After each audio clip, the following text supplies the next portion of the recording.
Bismillahirrahmanirrahim. Assalamualaikum warahmatullahi wabarakatuh. Perkenalkan, nama saya Ode Harliani, Prodi Ilmu Komputer, Fakultas Teknologi Informasi. Di sini saya akan menjelaskan tentang rumus-rumus pada Microsoft Excel. Di sini ada 10 rumus pada Microsoft Excel. Yang pertama yaitu konta.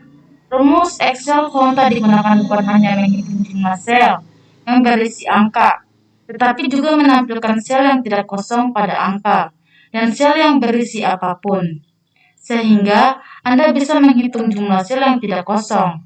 Contohnya, Anda memiliki data angka dan juga kata pada sel A1 sampai dengan sel P2. Di antara sel tersebut, terdapat beberapa sel yang kosong. Untuk menghitung jumlah sel yang berisi data, Anda bisa menggunakan rumus Excel sama dengan konta dalam kurung A1 titik 2P1. Kemudian kedua itu trim. Rumus Excel trim berguna untuk menghapus spasi yang berlebih pada kalimat yang ada di sel. Rumus ini hanya bisa diaplikasikan pada satu sel saja.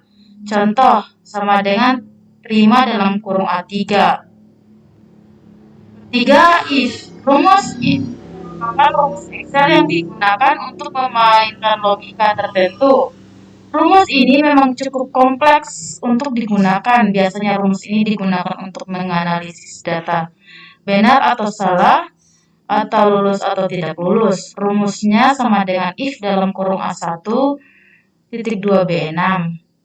Kemudian keempat, N.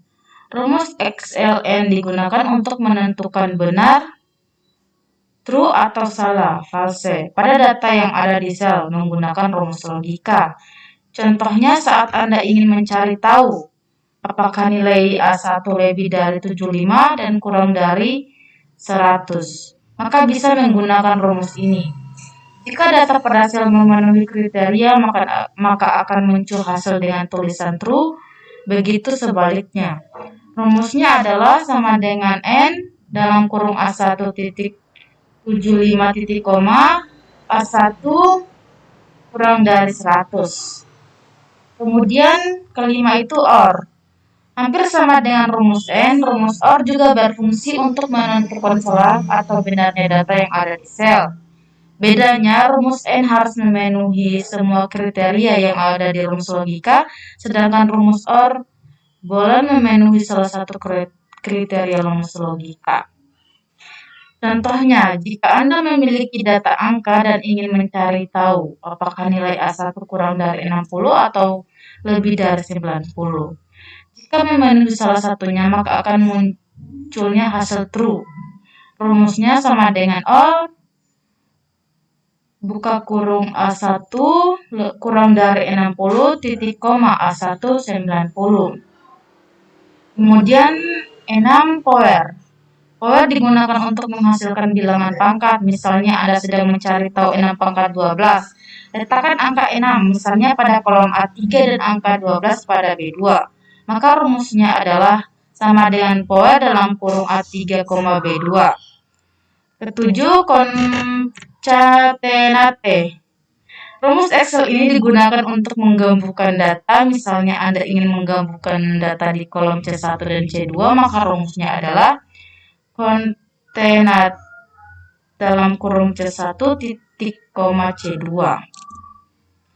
Kedelapan, chaining. Rumus ini digunakan untuk membulatkan angka pada kelipatan 10 ke angka atas terdekat. Misalnya Anda mencantumkan data di B2 sebesar 3.600.399. Jika menggunakan rumus scaling akan menentukan hasil pembulatan ke angka atas terdekat menjadi 36.400 dengan rumus sama dengan scaling dalam kurung B2 titik koma 10. Kemudian 9, countif. Rumus countif adalah rumus Excel yang digunakan untuk menghitung jumlah sel yang memiliki kriteria sama. Untuk kebutuhan sortir data, misalkan Anda sedang melakukan survei dan ingin tahu kecenderungan orang membaca berita online atau koran. Dari 100 responden, berapa orang lebih menyukai membaca berita melalui koran? Jika data responden ada di kolom B2 sampai B101, maka rumusnya adalah sama dengan kolutif dalam kurung B2 titik koma B101 titik koma koran. Kemudian 10 proper. Proper berfungsi untuk mengubah huruf pertama pada teks menjadi huruf kapital. Misalnya Anda menulis warga negara Indonesia di sel 2, maka gunakan rumus Excel ini. Proper dalam kurung A2 untuk menghasilkan teks warga negara Indonesia. Itulah tadi penjelasan dari materi saya. Lebih dan kurangnya mohon dimaafkan. Saya akhiri. Billahi taufiq wal hidayah. Wassalamualaikum warahmatullahi wabarakatuh.